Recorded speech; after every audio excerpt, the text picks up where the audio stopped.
Boelter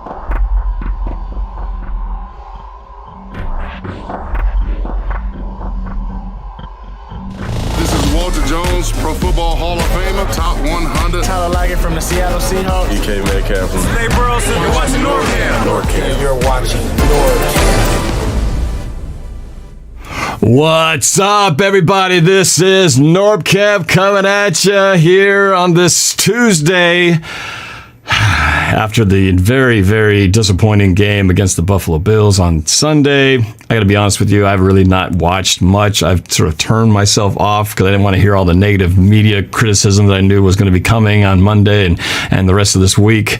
But I thought today, this would be a good chance to start talking about it a little bit, just to vent, get some of these frustrations out, and who better than to do it than a good friend of mine, Sam Dogg the Infamous 253. So I'm going to bring him on in just a second. Thanks for being patient. I have a brand new computer that's great, but I'm just now finally getting all my software running, and this was my first live stream. I'm popping the cherry on this computer's live stream, and it didn't work the first time, so it's going this time now. So before I do, I would love it to have you guys hit that like button, subscribe, hit the notification bell. I'm on this quest to get up to 50K. That would be a huge monumental thing. So I would love for you to help me get there. I'm getting closer, 42 plus and counting. So, but let's not waste any more time right here. Here he is, Sam Dogg the Infamous 253 in the house. Sam Dogg, man, welcome to the show, man. We haven't done a collab in a while. It's good to have you on here. How have you been? Been all right, just chilling.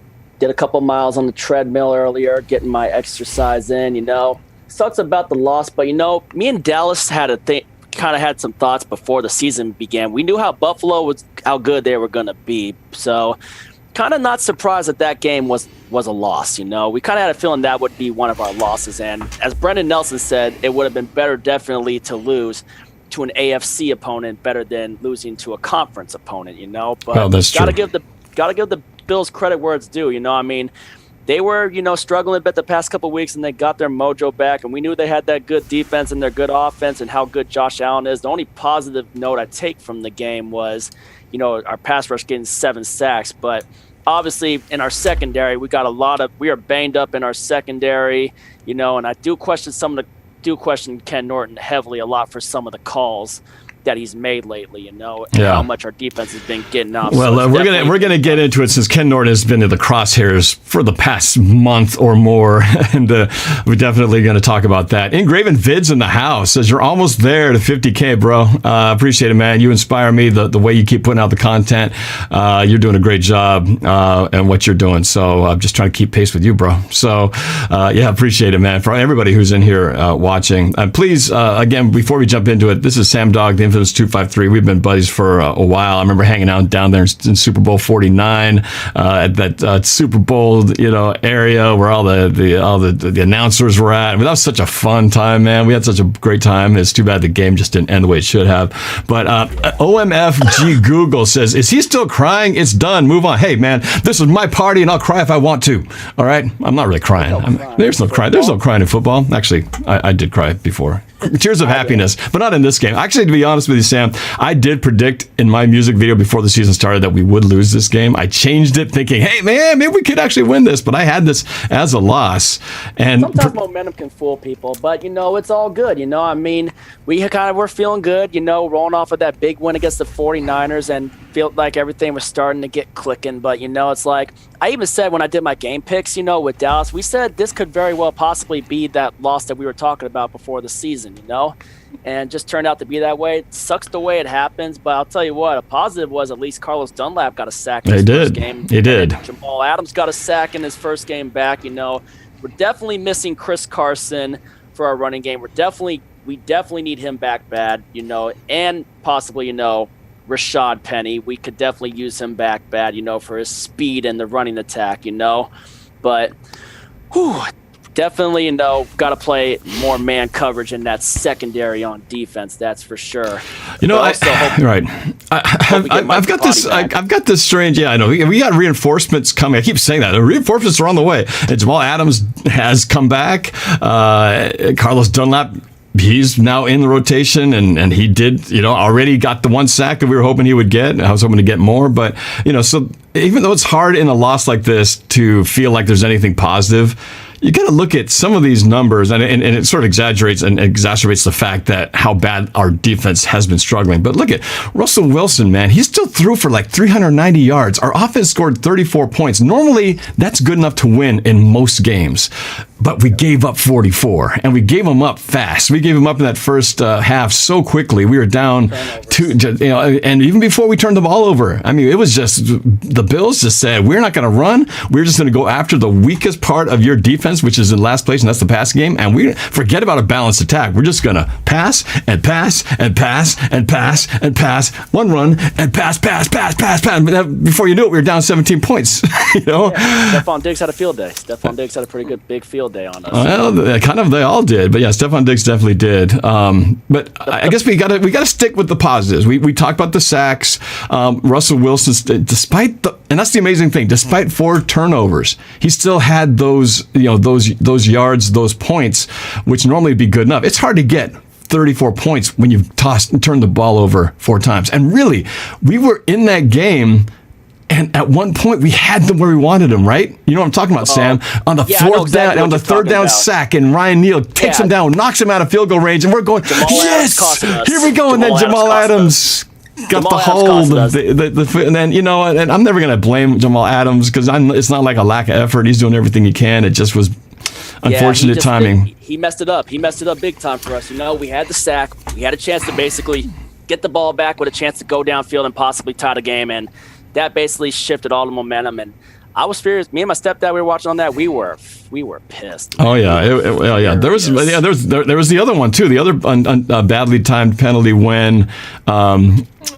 Actually, Carlos Dunlap was gonna knock. I can't remember who was about the ball, receiver or something. He was gonna knock him out of bounds, short of the line to gain, I believe, and then Elgin Collier did the horse collar, and it gave him 1st and goal at the 2. I was like, no. So, I mean, those are just one of many things that could have turned the tide. But to be honest with you, and again, we're complaining and being all upset about a team that's only lost 2 games this season. Compared to the Arizona game, this was a lot easier to swallow for me personally, because a lot of times we'll talk about it, which is worse, to lose a game by like 1 point with 6 inches to go, or to kind of get blown out. And this was sort of more of the blowout style, because we were down through that whole game, right, Sam? I mean, at one point we're like, oh man, we're never coming back. It's more worse to lose a close game, especially in overtime. Emotionally. So at the end, I was kind of like, it sucked, but I wasn't like all just upset and mad, and like some games we've been through before.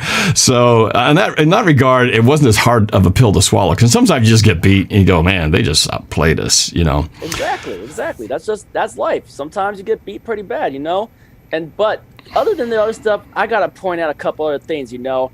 If we want any hope of trying to win the division, any hope, this is what we gotta do in these next 2 games. Since we're in the freaking, middle of the gauntlet. Regardless of this, it all comes down to these next 2 games. These next 2 games are going to decide what kind of team we have. If we win these next 2 games, if we are able, personally, and me and my dad have talked about this, the goal is now we at best have to go 4-2 in the division.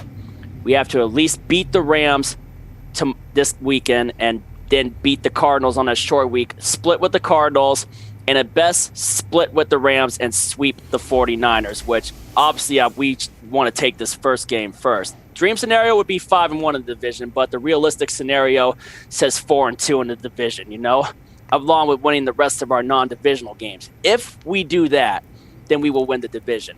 But keys this weekend, and me and my dad were talking about this last night too, and a couple nights ago after we lost to Buffalo.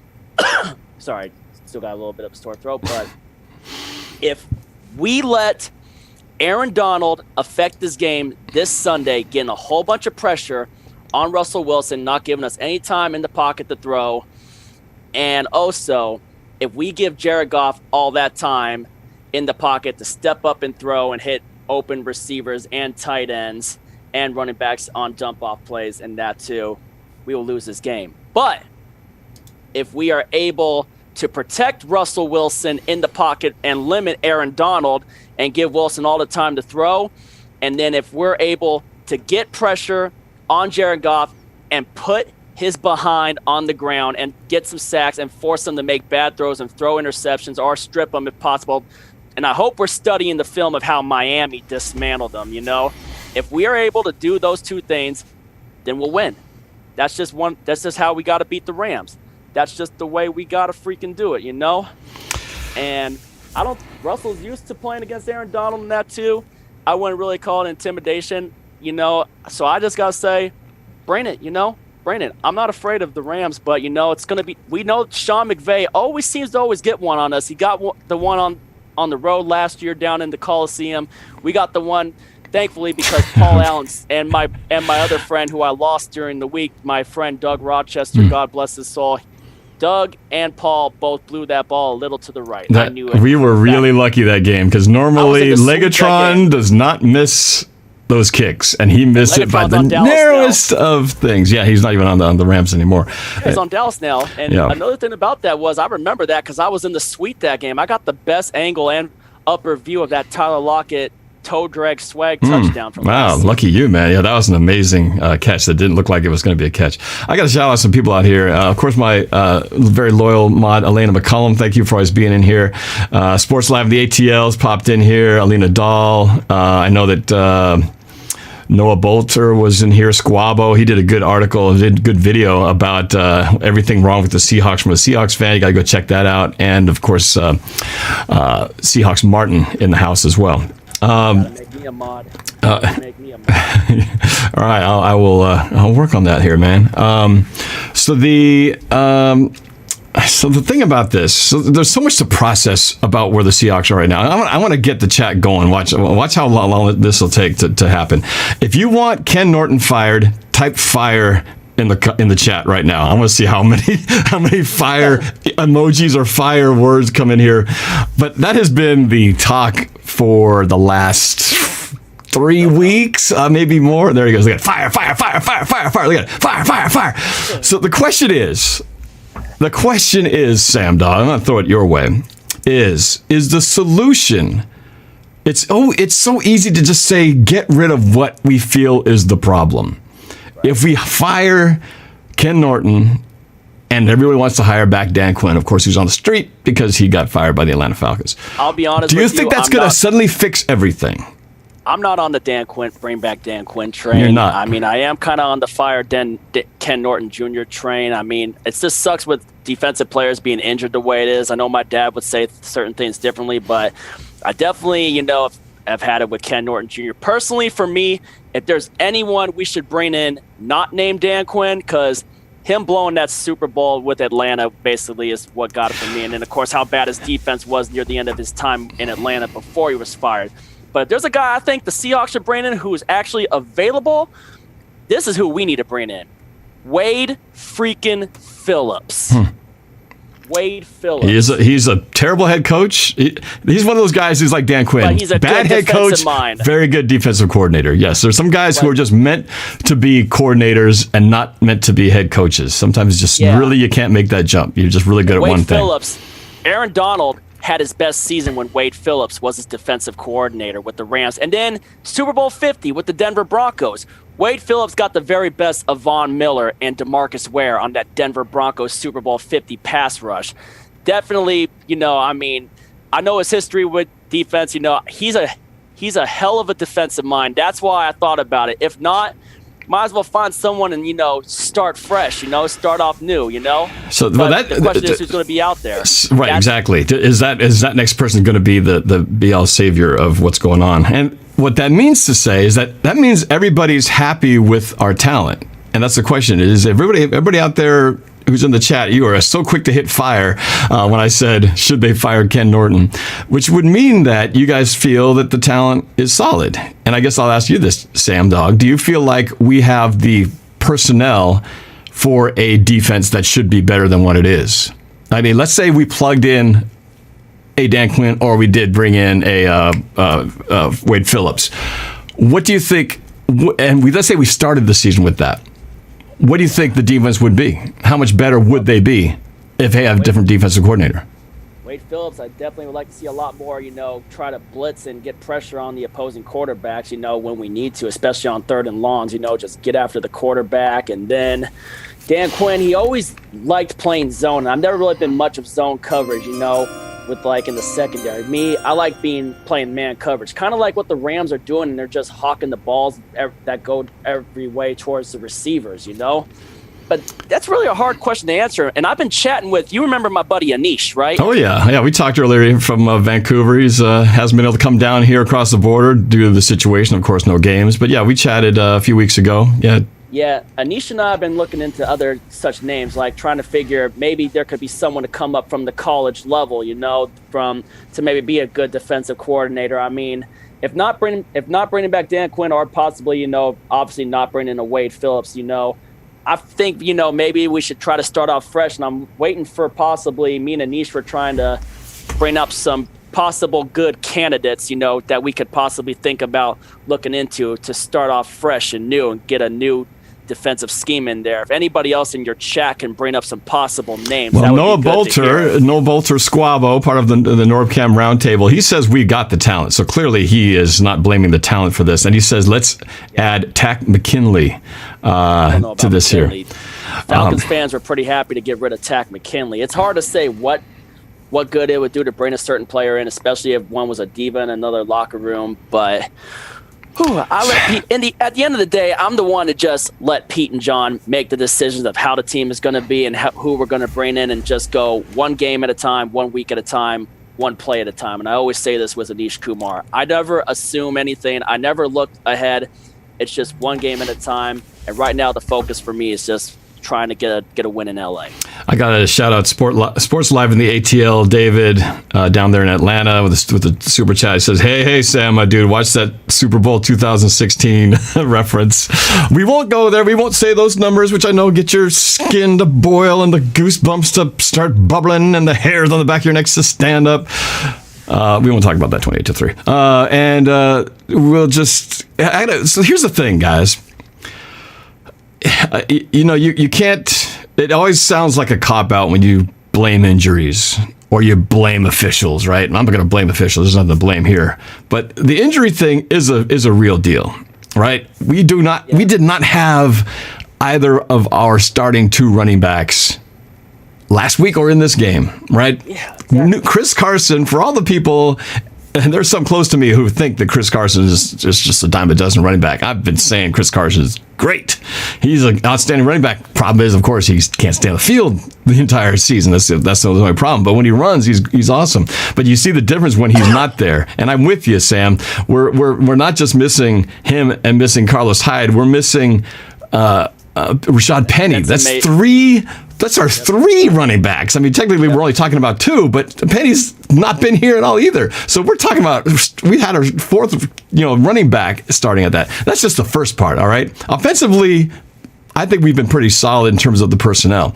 Defensively, though, we're missing Shaquille Griffin again with the hamstring and the concussion. Our secondary was in big trouble.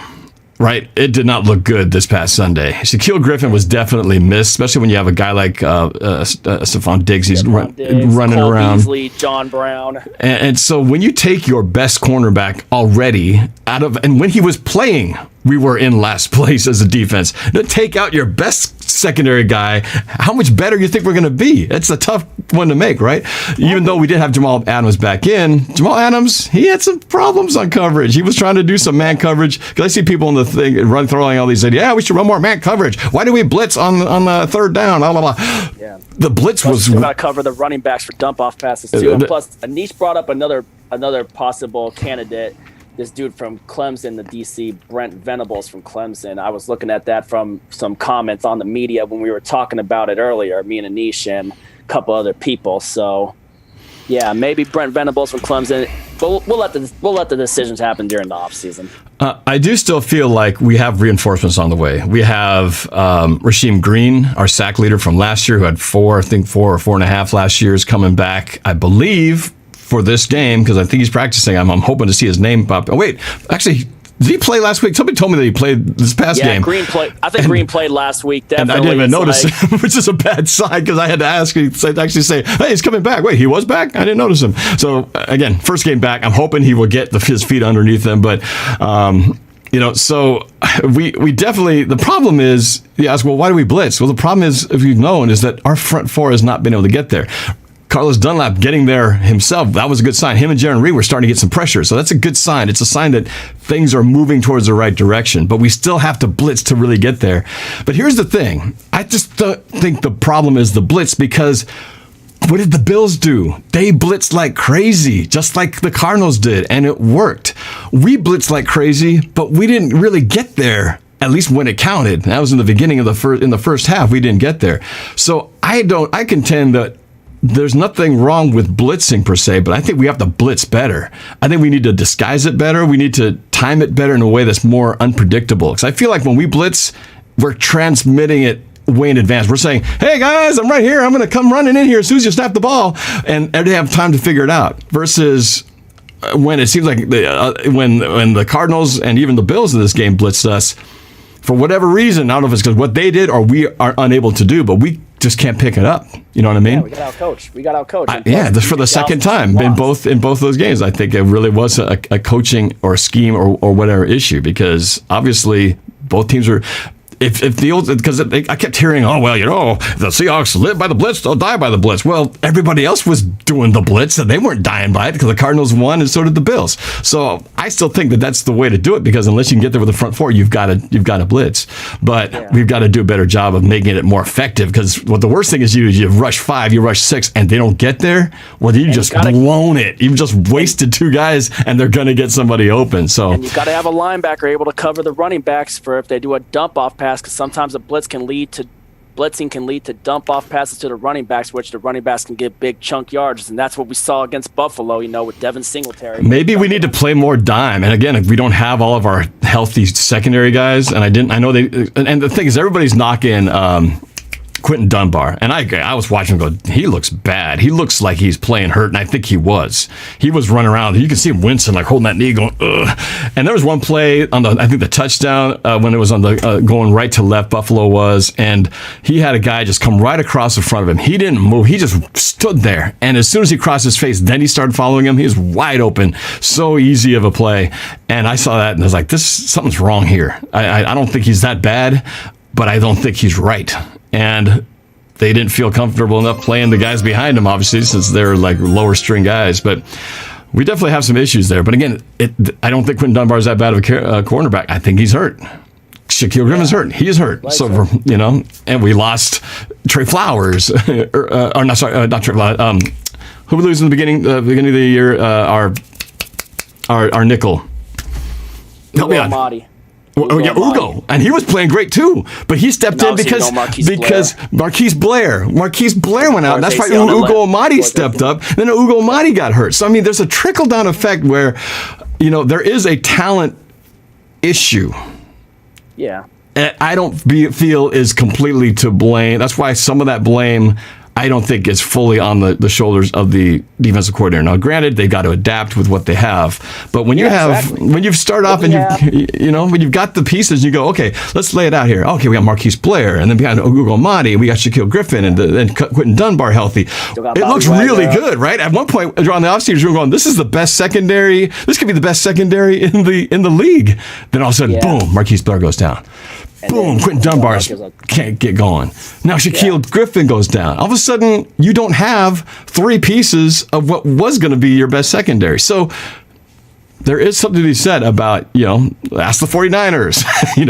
Their season completely wrecked by injuries. Season in 1 week. Injuries riddled their season in 1 week in MetLife Stadium and decided where we won that Super Bowl. I know it sounds like a cop-out, just, I'd be made fun of them in my Rivals video. I said, if not for the injuries, we'd be in first place going to another Super Bowl. I mean, but it is true, though, that there is, we know that we're to lose certain people, we'd be in big, big, big doo-doo. Alina Dahl with a super chat says, Norb, do you think any injured defense will be able to get better to be in the next game? Do you think any injured defense will be able to? Slita just texted me asking if he could post a link to the channel to his channel in your chat. Yeah, go ahead. I'll let you do it, man. That's the question now, because all of this stuff is, I don't think Ken Norton's going anywhere. There's a long history between Ken Norton and Pete Carroll. I just don't think he's going to do it. unless it came from above, and if Jody Allen said, Pete, enough's enough, you're going to have to kick him, or Schneider were to say that. But I don't think Pete Carroll wants to do it. There's just too much long history there between those two that I don't think he would do it, at least not in mid-season. But again, Pete Carroll is also a defensive coach. This is really his defense. Ken Norton's the coordinator, but Pete Carroll still is the architect of the defense. He still has, so it's not like he's free of blame. So, I think it went unnoticed by most people, but people might not have heard the news that Pete Carroll got an extension, a 5-year extension as head coach. Did you guys hear that? It was so quietly sort of announced right before the game happened, then we got beat, so no one talked about it. He got a 5-year extension. He's already 69 years old. That means he's going to be coach of the Seahawks till he's 74 years old. They're going to need a Walker to. I don't know why my name's in the chat with a bunch of anything. I think maybe Adam Axelson, my buddy Adam, is probably just going around just putting stuff in the chat and that too. So don't listen because I'm actually right here talking to every one of you guys. I don't know why my name's in the chat like that. So it's probably Adam from one time when I had him help me out with one of my videos. So forget about that. Let's just get back to the topic. Okay. You mean someone's posing as you in the chat? We have an imposter. Yeah. Among us. We have an imposter among us. That game. The doppelganger of Sam Dogg is in the chat. We must find out who he is. All right.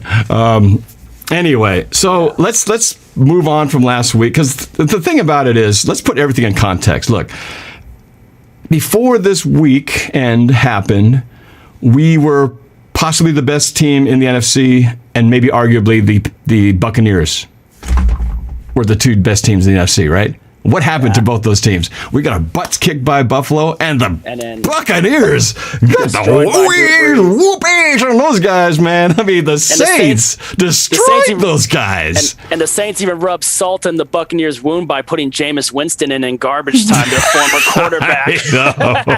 He should have thrown an interception just for good measure, just to say, hey, remember me? Oops. But that was... Man, I mean, that game was over before it started. But you think we're in trouble. If you're a Bucs fan thinking, hey, we're the best team. They watch us lose and they go, hey, we're the best team. Hey, Tom Brady. Hey, Super Bowl MVP. Oh, shoot, what happened? So anything can happen right now. I just feel like 1 week to the next, you could be feel like the best team, and all of a sudden you can be the worst team. You can get upset, every team lays an egg once in a while. I mean, Pittsburgh almost lost to Dallas, and Dallas exactly. Pittsburgh should have lost that game, man. The Jets should have beat the Patriots. I mean, he should have been upset. See, the Chiefs, if what's his name could have made a 67-yard crazy field goal in Kansas City, they could have had Kansas City could have been beaten. I was so badly wanted to see that. Not because I really care if the Chiefs lose or not. I wanted to see a 67-yard freaking field goal. The guy didn't even have a chance. It was actually had the leg. It was just wide to the right, but that thing was like, oh my God, this guy could actually have made that thing. Can you imagine? 67-yard. And usually when people break the records, it's either in Denver where there's no air, or you have a half a foot with like a metal thing in your from back in the 60s. Tom Dempsey, when he kicked a 63-yard field goal with half a foot. But 67, that would have been something, right? Wouldn't that be great to have seen a 67-yard field goal beat the Chiefs? I would have loved to have seen that. That would have been incredible. But talk about the upsets all over the place. So there was two that were missed. Let me start out with that one. When I did my game picks with Dallas, when we were doing the picks, I even said this game had upset potential with the Cards and the Dolphins. I said this had upset potential, and boy, did that turn out. Oh man, we needed that. Was the most important one of the day for us. And I got something else to say. Raise your hand if you're the only team in the NFC West to beat the Miami Dolphins. North, you gotta raise your hand. We'll take it. Yep. We needed it, man. Yep, only team in the NFC West. So yeah, we need to look at that Dolphins blueprint and go, what they have been doing at the NFC West over here? Because so it's working. I mean, we got definitely got to freaking study the film of that game, how the Dolphins were able to shut down the Rams. And the funny thing about that, the Rams dominated every other statistic. The most important statistic that they did not dominate, though, was the scoreboard. Right. And we've seen that before. What was the game before? Oh, when the Ravens lost to what was the upset to last week? Oh, it was against the Steelers when they got beat last week. The week before, they had all those yards and everything like that, and they lost. I don't know if Engraven's still in here, but if I'm Engraven, man, I'm a little worried for my Baltimore Ravens if I'm him. Sports Live in the ATL making fun of me. He said, Norb said half a leg. Wouldn't that be impressive if a guy with half a leg could kick a field goal for 67 yards? He's got like just the knee. There's a guy for the Saints back in the day that had a disease that basically took off, like he had no toes on, booed a pretty long field goal. Yeah, it was back in the day of toe punching. He just toe punched I think that guy died of COVID-19 this year, if I remember. Oh, really? Correctly. Tom Dempsey did? Really? I didn't know about that. Was that his name, Tom Dempsey? Tom Dempsey, I'm pretty sure. Yeah, had no toes. Is that right? And he used that foot for his kicking foot when he played for the Saints. He didn't have a hand either. He had half a foot and only and was missing a hand, like Shaquem Griffin.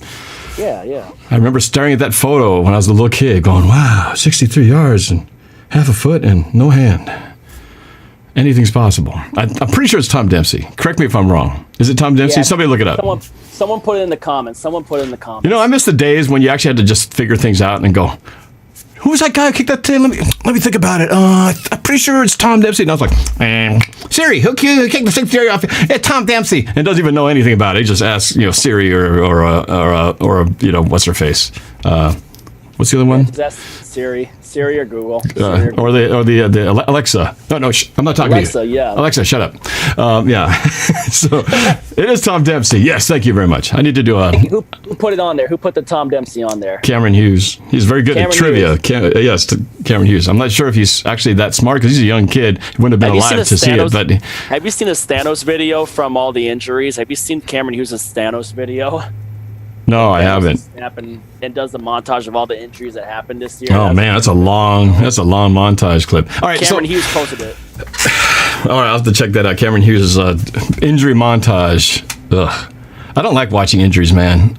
Me neither. I can't. Like the Dallas Cowboy with that Dak Prescott one. I didn't even. I saw it once from a distance. I did not want to see that again. I mean, it was. Ugh. I'll watch any horror movie like Saw, people getting their eyes ripped out and all that stuff. I have no problem, but I can't watch. The worst injury I've ever taken on a football field is tearing my ACL, and I got the scars on my leg. Oh, you tore your ACL? Yep, in the only Saturday practice before the season. Oh, it wasn't even in a game. Was it a freaking practice? Yep, blindside blocked by my friend Keith Walker, and that's just what happened. I remember I remember having a bad injury in football in high school. I remember we were doing this blocking drill where you have to they just keep coming at you. You have to hit them this way. And I remember my finger got caught in somebody's jersy. And I thought it was just jammed. It's like, I looked at it. It was going out 90 degrees. I was like, that's not good. Okay, that's not good. Ugh. It was this finger. This knuckle is a little bit more bent. Yeah. Anyway, that still works though. If you do it real quick, they think that you're flipping them off. Hey, sucker. Yeah. Oh. Okay. All right. Let's talk about the Rams. Let's talk about the Rams game now. Okay, you talked a little bit about it. See, if it's just Aaron Donald that worried about, I feel Jalen Ramsey too. Jalen Ramsey in the secondary. But see, we've been able to handle the front four, and I think Russell can deal with that. He knows when there's pressure coming off the front four. His problem is when they rush six or really overload the line when there's too many guys to block. Then we can't handle the situation, and Russell has clearly struggled with that. So if I'm the Rams, even though you got Aaron Donald who kind of acts like two people, I feel like we would have more success against an Aaron Donald in a front four rush than a Cardinals team rushing 6 or 7. You know what I mean? Right. I feel like we'll have a better shot at that. Russ can get away from that guy. He can't get away from the 7. The only habit Russell Wilson really has is that he holds onto the ball too long to make a play. If he doesn't have anything, just throw it away. He just needs to learn to not hold on to the ball. Well, and I don't think that was his problem in this game. I didn't see him. I didn't feel like throw it. I felt like he was on that last sack fumble. I mean, he didn't have a chance. He was just like, pow, you know what I mean? So it's I don't blame Russell for those. The other one was he was kind of escaping the pocket and the guy rolled off, hit him, he knocked his hands. And Dwayne Brown didn't even dive on the other fumble in the last game. Yeah, I know. He cut it to Cam Newton in Super Bowl 50 there. He just sort of watched it bounce around his legs. But he's a big dude. And then also, obviously on the Rams offense, you got Robert Woods, and you got Eastern Washington alumni Cooper Kupp, who I ended up meeting in L.A. that time I went down in 2017. And I just told him, hey, have a good career, and that's who knowing he broke all Jerry Rice's records. And he also knew my high school buddy Keelan Huddleston. Talked a little bit about that. And then, obviously, you got, for running backs, you got to worry about Darrell Henderson, Malcolm Brown, and Cam Akers. They can still run the ball. Tyler Higbee and Gerald Everett, they're definitely a good tight end tandem in the NFC West, that's for sure. And then, of course, the receiver core, Kupp, Woods, and Reynolds, and pretty sure they got other weapons too. It's just we got to do a better job playing man coverage and just playing it better. But if we can get pressure on Jared, the two keys.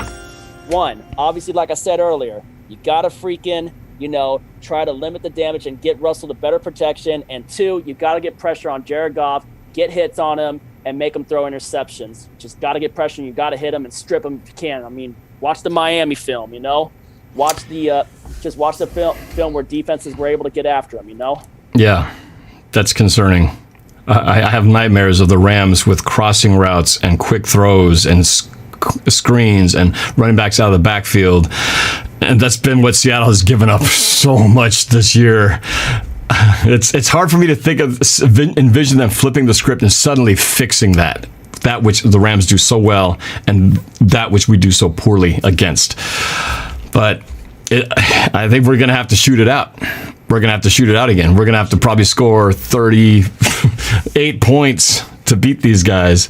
Paul Third in the Super Chat says, what game stats do you think Russ would put on the Seahawks defense? 450 yards, 6 touchdowns. Oh, if Russ played his own defense, like in practice? Oh, that's a good question. He probably could. That'd be 42 points. That'd be 42 points minus anything else. 42 points and 450 yards. I mean, shoot. He looked terrible against Buffalo, and he threw up 390 yards. Yeah. In a losing game where he had 4 turnovers him personally.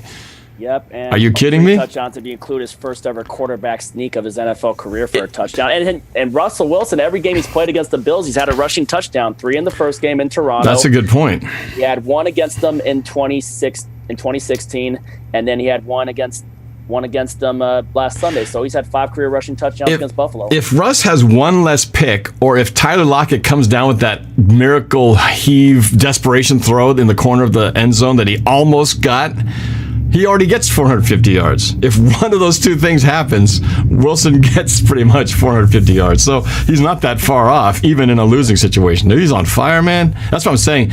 We've got to just be on. And okay, here's what I think. We're not going to do those things on defense that you're asking, Sam. It's not going to happen. It won't happen. It'll be tough unless, we can just get Jamal Adams and Dunlap going. I mean, and plus, they still got Andrew Whitworth, who's a pretty damn good offensive lineman from his days with Cincinnati, still on the Rams offensive line. You still got to go through Whitworth. This is what I think has to happen tomorrow. And I'm just making this up out of my butt right now because I haven't even thought this out. It's just coming to me as I'm talking to you, looking at your face.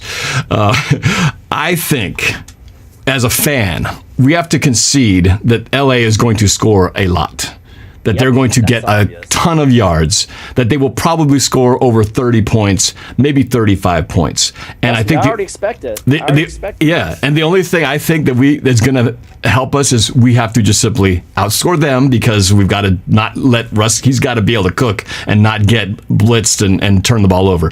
I think we can win it in a shootout if, like you said, we protect decently enough and we don't turn the ball over.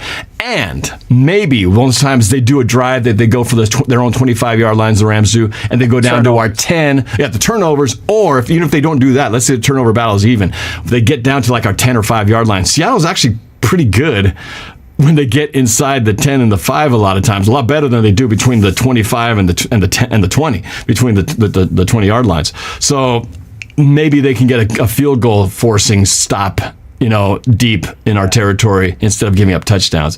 To me, that's what it's going to take. So I think to win this game, we're going to have to score more than 40 points. Yeah, but also I got to still go with my take that, we still at least got to try to, still protect Russell and still try for sure. We have to do that. Try to best, try to get pressure on Goff. So that was what me and my dad were talking about. So I'm always just going to go off of what me and my dad talk about for certain keys. And then, of course, what me and Brendan Nelson talking about, which you can expect us to do our game preview. It's not live. I usually get it uploaded once we finish it for sure, definitely gotta, I mean, once we get it uploaded, which we do it through a Zoom meeting and all too. So once we get that uploaded, you guys can check it out. We do our previews every Thursday. Just saying, Right. So if you haven't watched Brendan Nelson, you got to go check out Brendan Nelson.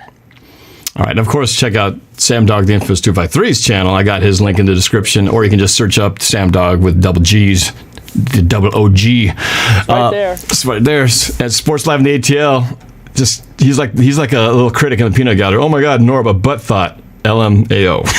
I have lots of butt thoughts. In fact, my best thoughts come when I'm sitting on the toilet doing you know what. For some reason, it just comes to me. Best lyrics, TMI, best ideas come to me.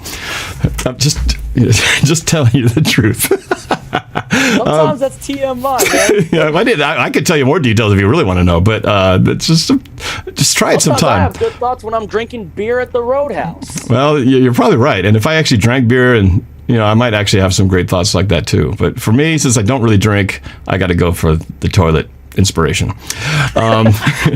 Or I look at your face and that inspires me to come up with this idea that we're not going to stop the LA Rams. We're going to have to but they're going to score a bunch of points and we just have to score them by getting 40 or more or we will lose. Or I'll coach them in the best way that we can. I mean, it's hard to, we always end these matches, playing chess with Sean McVay, unless he gets the best of us. But if we can get the best of him, then good. If not, then it is what it is. And like I said, 4-2 in the division. If we can win these next two games, it would be huge. Split with the Cardinals, split with the Rams, sweep the 49ers, and win the rest of our non-division games, and we got a good chance. Just saying. And I'm going to be glass half empty because I'm just feeling it that way right now because I can. It's all right. We lose on Sunday, and if the Cardinals win their game, I think we would be in third place in the NFC West, just like that. Dad and I talked about that last night. Me and my dad talked about that. That's how tight it is. That's how good this division is. I'll be honest, though. I think the Bills are going to beat the Cardinals. I think the Bills will beat God, I hope so. It would be awesome. Josh Allen better have a freaking awesome game and look like the freaking MVP, because if he goes and lays a turd against the Cardinals, I'll be really pissed. There's nothing worse when you play against a team that lights you up and plays like nothing can stop them, and then they go suck against a team that you need them to beat, right? Yeah. There's nothing more frustrating than that. I mean, come on, Bills. If you're going to do that to us, you better do it to everybody in the NFC West. Yeah, that Bills Get probably that most right. likely, if that's the case, they probably sweep the entire NFC West just like Baltimore did last year. We haven't swept an entire AFC division since 2016. The last time we swept the AFC East. AFC East. Yep. Well, that was the last time we swept an AFC division. Well, not going to happen this year, but 3 out of 4 ain't bad. It ain't bad. If we can, just play a lights-out game against the Jets later on, play a game where we can get the garbage time at a point where we can actually put Geno Smith in the game and rest Russell for the remainder. Yeah, Russell got smacked down hard, man. I was afraid he wasn't going to get up after a few of those hits. Alina Dahl says, don't forget to watch Sunday to see Norb wears face paint. Yes, I did say that after that, I said, the next time we lose, I'm going to have to start something new, change something up, and I have not worn the paint all year. I'm thinking I'm going to have to do it finally, so I'm going to bust it out on Sunday. Yep. Got to do it for these stinking Rams. Rams are so freaking annoying. Actually, the whole NFC West is annoying, except for Seattle, of course. I'm just spewing out thoughts like I'm sitting on the toilet. Granted, I do have a couple of friends down there that are Rams fans, which you talked to Joe the one time we were honoring Mama Sue that one time down in Puyallup, if you remember, and I introduced you to Joe Ramirez. Mm-hmm. On the phone, remember? Yep. I remember that. Yep. Yeah. I remember the World Series was going on that time. Yeah, great dude, and same with my buddy Aaron Gonzalez, who treated me to the original Tommy's World Famous Burgers down in LA. I gotta get back down to LA one of these days soon. I had a lot of fun down in California, You have fun everywhere you go, man. Every time I see you, pictures, you're with cigars, hugging or kissing some good-looking girl, hanging on a hot tub, rap artist. That's why you're the infamous, and I'm just NorbCam. Infamous life, I try to have fun. I'm allowed to have fun off of there. It just sucks, with what COVID did this year, because other than that, I would have been going to my favorite car meets I like to show, because, I'm off of football. I like looking at exotic cars and getting the videos of them, zooming off, or if I'm lucky enough to ride in one, like a Lamborghini and that, like my buddy Danny like my friend did last year, took me in his Lamborghini, and we freaking went pretty fast on the freeway on the loop. You got a fast car. That's cool. That's cool, man. I love those Lambos.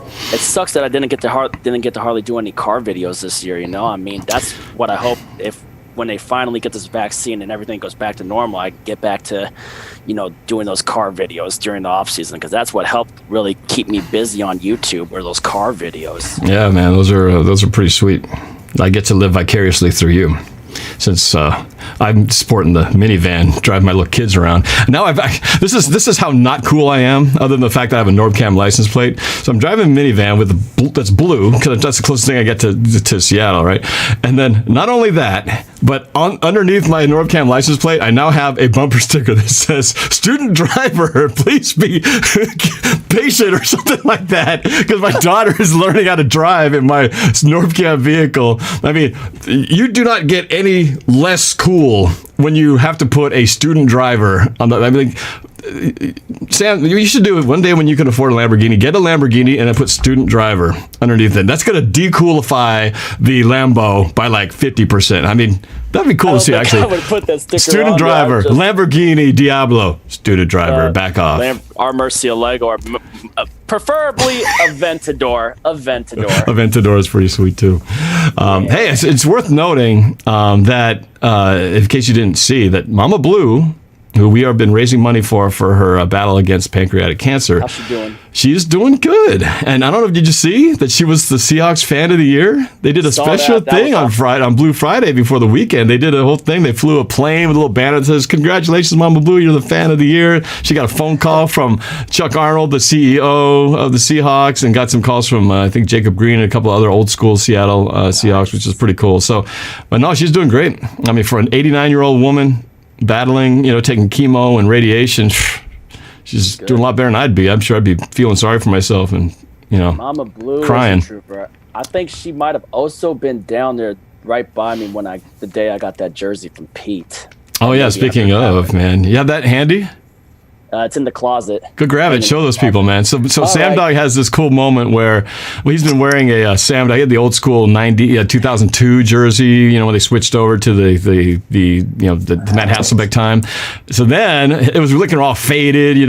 Washed it too many times in the dryer. So then you want me to grab the old one as well too? Want me to show you the old one? Yeah, before and after. So then Sam Dogg, who's always down there cheering on the team and the coaches and stuff, Pete Carroll noticed his decrepit jersey, which he's about to show you in a second, and he was so kind enough to get him a new Sam Dogg personalized jersey, and he handed it to him at the game. Oh, my headphones are all. That's okay. I can see it. You can see it, man.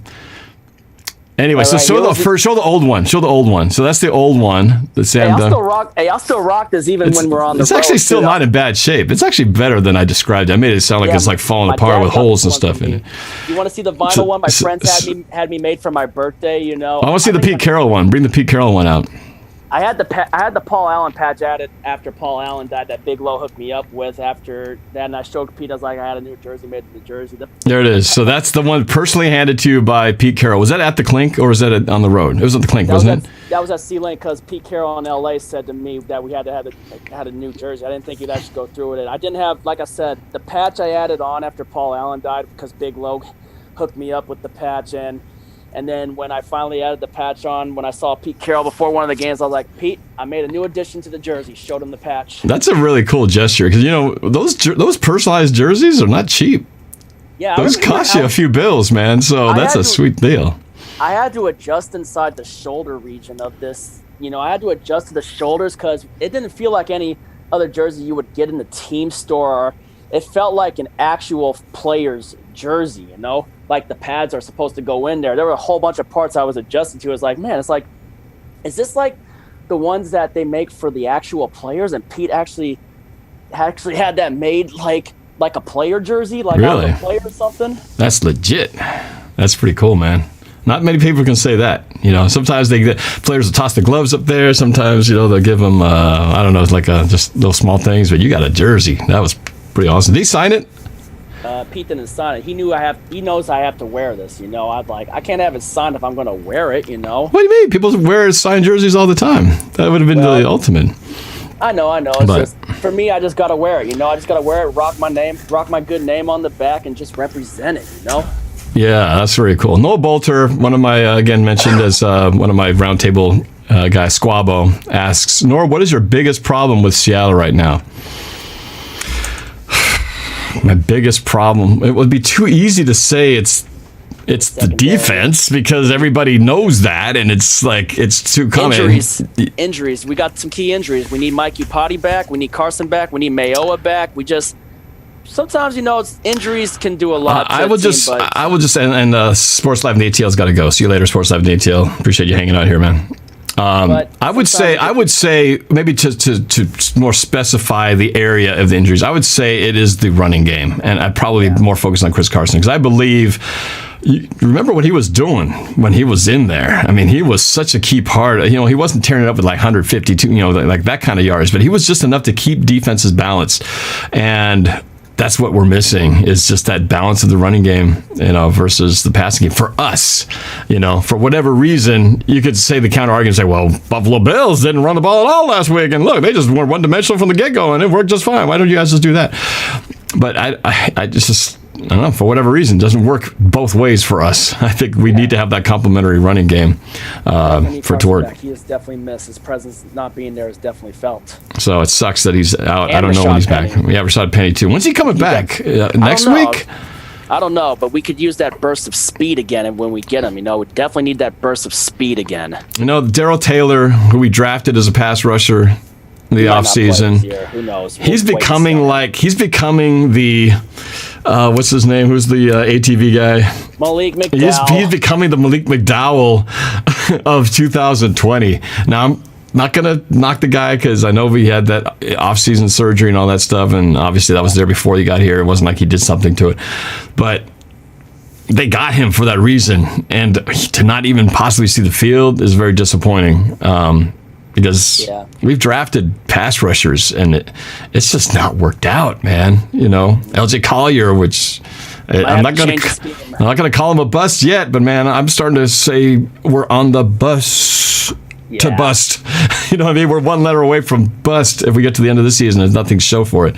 Yeah, I think we may have to try to, very well, just change the scheme. And I don't think Norton's going to go anywhere until possibly after the season. It's probably going to be an off-season thing, It's just, for me, let's just wait and see and just, like I said, like me and Nish say, one game at a time, 1 week at a time, man. Yeah. Hey. Granted, whatever it is, what we have is what we have, and we just got to live with it. I mean, we've been fans long enough, known the game long enough to know these things. So, we're practically used to it right now. We're practically used to it for all the years we've been around on it. Right. And hey, let's be real here fans too. Will tell you. Yeah. Granted, I was born in '92 when the team went 2-14, but I still went to every home game during the year when we went 4-12 in 2008 and 5-11 in freaking 2009. I sat through those games. Still went by the tunnel, still doing my thing, and then of course we went 7-9 with the miracle in the first year of Pete Carroll of actually making the playoffs and dethroning the defending Super Bowl champion Saints, and then another 7-9 year. Yep. Hey. Real fans tough it out. They I remember those were days when if you played the Giants, you knew we had no chance. That was how good the Giants were then and how bad we were back in those late 2000 years. I remember it was like, oh God, we're playing the Giants. We're going to get slaughtered. I still remember even in 2011 when we went 7-9, the Tavares Jackson and Charlie Whitehurst. Clipboard Jesus. We were one of the teams that beat the freaking Giants in their Super Bowl 46 year, and that started our epic that was the start. That's when it turned. Yeah, We've never lost a game at MetLife Stadium. We've never lost a single game at MetLife Stadium. It's been pretty good. Yeah. The only stadium the Seahawks never ever lost a game in was Minnesota's temporary stadium from the 2 times we had to play there in the 2015 season. Yep. Yeah. It was a memorable game that was. And then the Blair Walsh shank in the icing negative below 0 degree game. We've had some pretty cool miracle finishes, and another place we've never lost is Wembley Stadium. And I was there, and this is my jersey from Blanca Way. She gave me this. It says London. Where is it? Oh, right there. London 2018 custom jersey with the Union Jack thing on it. A little NorbCam on the back. It was very cool. In Chris Berman voice, we killed Gators. Yay! Try to do the Chris Berman impersonation. The Raiders are actually looking pretty good too. They could be a surprise sleeper team too in the AFC as well as the Dolphins. The Dolphins, man, yeah, no, they're. So how do you say his last name? Tagovailoa, right? Tagovailoa. Tagovailoa. Oh no, Vailoa. Tagovailoa. Watch his press conference. Let's look it up on YouTube or NFL Mobile or whatever. Tell me what quarterback he reminds you of when you hear him talk. And you'll be like, whoa, that sounds like somebody I know. So just check it out. Just listen to him in a press conference. Because I haven't heard another quarterback sound quite like that in a while. So Boelter says, if Norb isn't the most handsome Hawks fan on YouTube, look at that hair. And by the way, you guys want to see a crazy play from my high school days that we would have been celebrating the 10-year anniversary of last month, if not for COVID, back down at Spark Stadium? Norb, see if you could activate a share screen. I want to share a play that my buddy made, game winner, when we didn't even have our star quarterback. You hit share screen and it should just pop up. All right. It says host disable participate in screen share, so you're going to have to activate it for me. I got to turn off. Now we got to get into technical stuff. Yeah, just go to share screen and then... Nope. Share screen. Gotta activate it. Multiple participants can share simultaneously. Yeah. That's what we gotta do. You gotta open. All right. Try it now. All right. So I gotta. It's show and tell time, ladies and gentlemen. Show and tell with Sam Dogg the Infamous 253. First, I gotta exit the full screen and open Google really quick, if I can even. All right. So bear with me, folks. Bear with me, ladies and gentlemen. All right, so let me open up YouTube and get to the play really quick.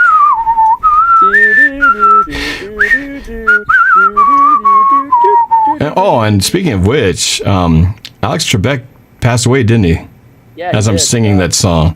Sad, man. 2020 is just very, very sad indeed. All right, let me try this again.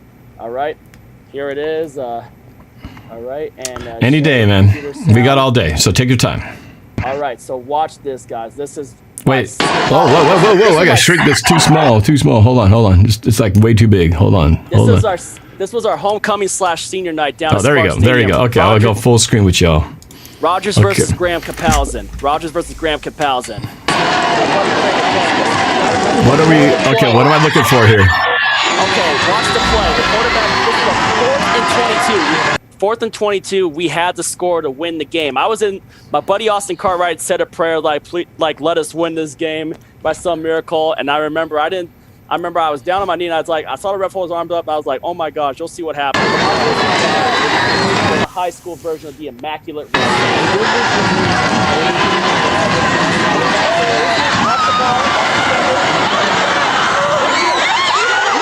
Oh my God. Whoa. Did you see the ball go off the defender's helmet? Wow. No, that's crazy. Wait, now, are you in the game? No. My buddy, I was on the sideline on my knee with the prayer position. This is my buddy Terrence that makes this catch. And we had to score, otherwise we lose this game. This was a 4th and 22. Wow. Ball right there. And the guy right there. Jumps up, catches it. God.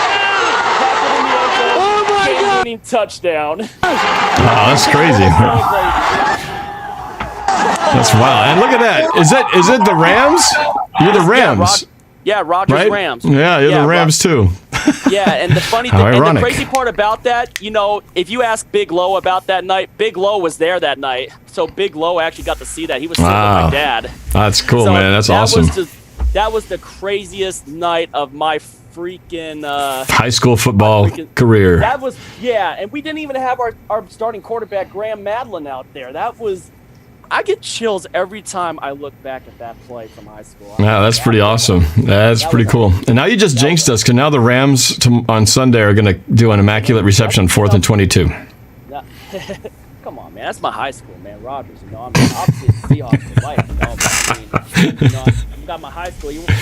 I got my Letterman jacket over there. If you want me to pull it, I actually got a Rogers, not LA, Rogers Ram, driving a Ferrari, turning our rivals PHS Viking and Emerald Ridge Jaguars into roadkill. Rogers, that was a good school, man. Not like I was Kent Meridian High School. We sucked. We got better later. Oh, we sucked. Yeah, you want me to pull off my Letterman jacket and show you the Letterman jacket? Yeah, why not? All right, give me a second.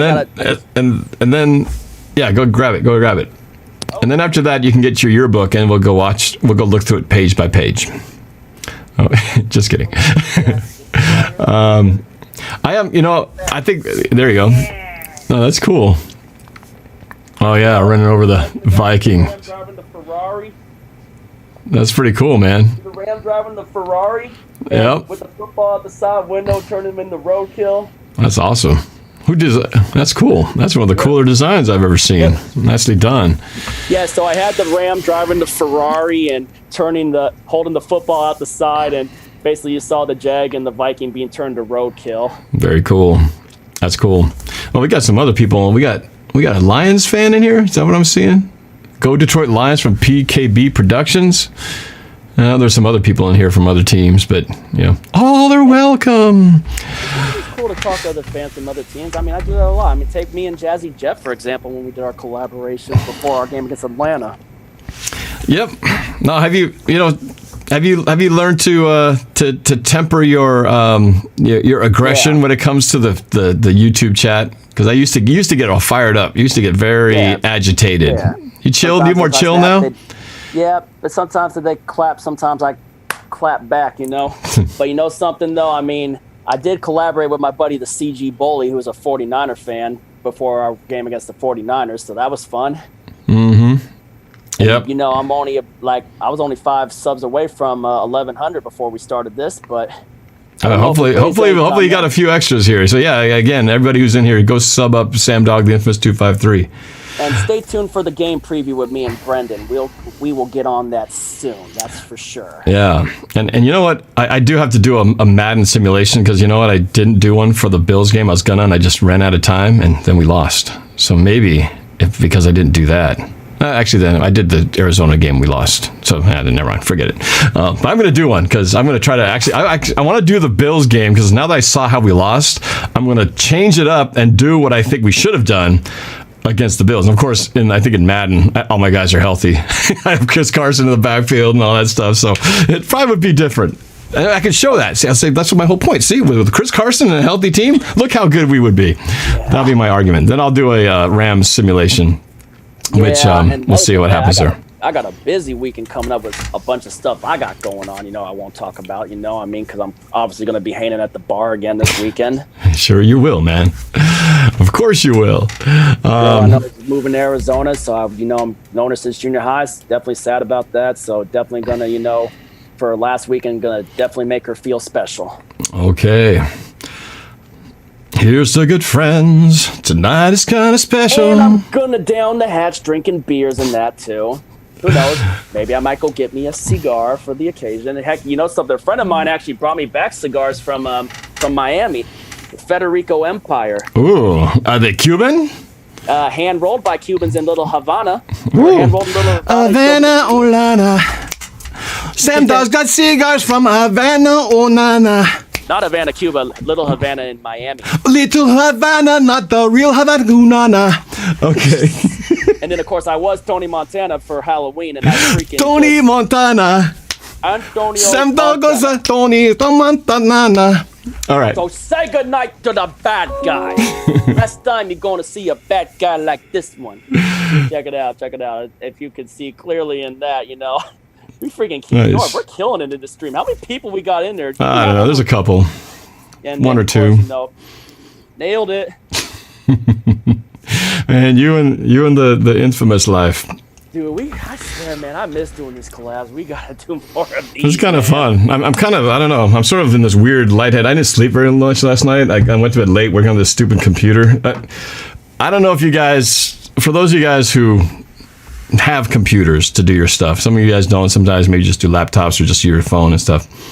So my computer is like the hub of everything that I do, right? So I run my Pro Tools audio system on there, my Premiere editing, my OBS studio for live streams, Photoshop, everything. It's like the Lamborghini Diablo of computers, except it's got the student driver bumper sticker on the bottom. So I just got a new state-of-the-art system with like a ton of RAM, fastest video card out there. And so the computer you're watching right now is that computer. So it's a Lamborghini Aventador with no student driver sticker on the back. It's full on NorbCam license plate, neon stuff with all kinds of whatever you call it on there. No, this is a good computer, but it is a major pain in the rear end to try to migrate all the stuff when you got everything working perfectly on the other computer. I have to move all that stuff over. It's been like 4 nights of trying to get all this stuff working, and that's why when we first started the stream, the thing hit the turd fan. It was just like stream. It's like, oh god. Usually for me, when I do my game picks, it would be the iPad, and I just have Dallas Stewart on the power of speakerphone. So, and sometimes wherever I'm at, around the way, like during the free agency and trades going on during the offseason, if I'm like at a bar and I need to do a quick video, and shout out to Michael Mathis, Michael would always be texting me, hey, yo, Sam, this team just did this, and the Seahawks just did this, and any big news, if it's huge news, then I would go on and do a video. It's kind of like what Jet Central does and like Engraven Vids does. Right. Be like that. So it's like you gotta mix it up around the league. That's the fun part about why I also decided to do that. Right. Noah Boelter said, Norb need a drug test after this stream. I'll tell you, man, I'm totally clean. The scary thing about me is if I actually did some drugs or drank some stuff, I don't know what I would be, man, because I'm pretty nutso, just high on life, baby. Ivan Lopez, Norm needs a bump. What else here? Kahoot or no Kahoot here. I am going to be doing a Kahoot for tomorrow, though. Courtesy of some fans. Some fans of a couple guys have sent me some custom Kahoots I got to look at, which would be pretty cool. I'm about to jump on the round table, but you always do it Wednesday, and me, I got to do the bowling, Oh, that's right. You're doing the bowling thing. So that didn't get shut down. Bowling is still going. That's good. Yep. Still got to bowl my league and try to knock strikes down. What's your high score this year?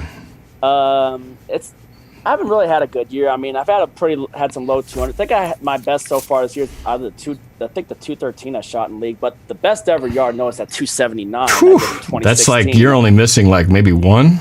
Like one spare. That's the thing about it. That when it was 277 at first, I was perfect through the first 9 frames. But when I jumped in the 10th frame.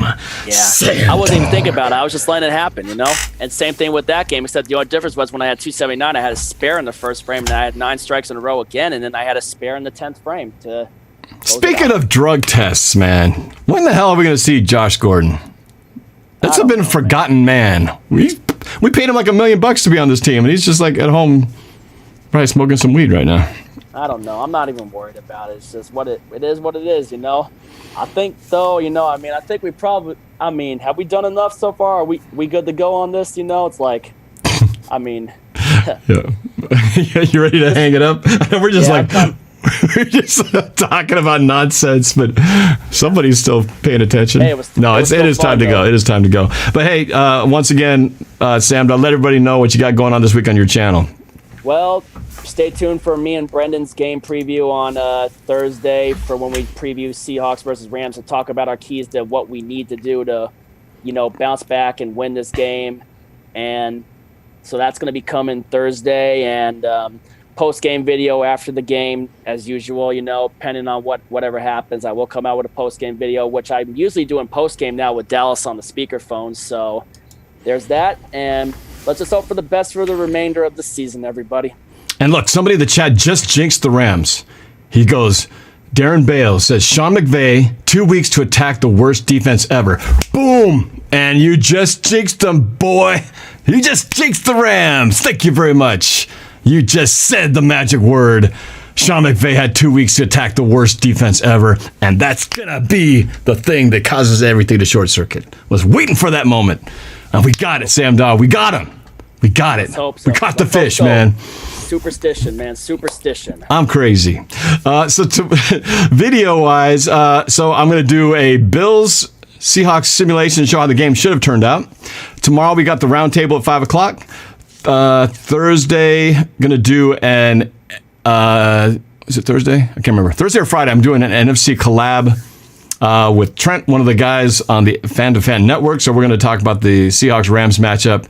And then on Saturday, we're doing a Fan-to-Fan exclusive, having 4 guys from the NFC West representatives from the Rams, the Cardinals, the Niners, and myself, all talking about the state of the NFC West. So that's going to be on Saturday exclusively on the Fan-to-Fan network. So it's going to be a busy week. While you're busy partying, I'm going to be busy working on my computer. Hey, what's working here? And Usually drive my chill kids when I go around. to the Roadhouse. Usually it's chill when I go to the bar. It's usually chill. I mean, chill with my friends, whoever all comes out, But other than that, let's just sign it out here. Sam Dogg the Infamous 253. Appreciate you for having me on. That was fun doing this with all you guys out there too. I thought we were going to go for like 20 minutes, and we've been going for like an hour and 20 minutes. Time flies awesome. when you're having fun, right, Sam? Yes, it does. All right. And remember, if you ain't with it, you ain't infamous. And as always, go Seahawks. All right, go Hawks, baby. Talk to you guys later. Go Hawks. See you later. Go Hawks.